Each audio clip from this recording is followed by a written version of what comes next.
name is Mzee Nambafu.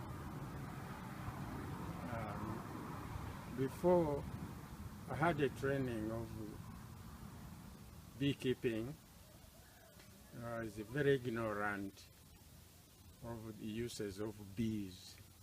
But after that training, I learned that bees are giving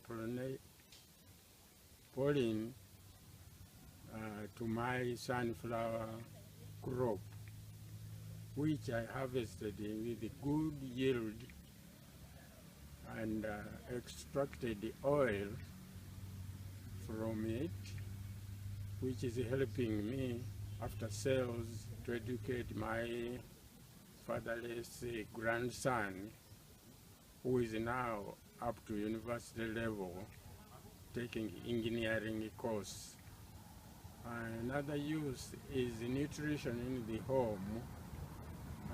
We are not buying these chemical oils. We are using sunflower oil, which is pure, and that one was produced because of bees.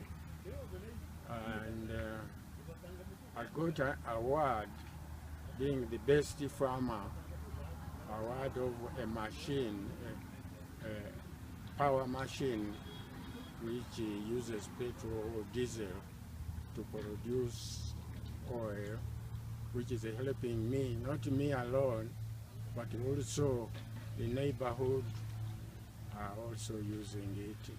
It's helping the whole community to use to get oil.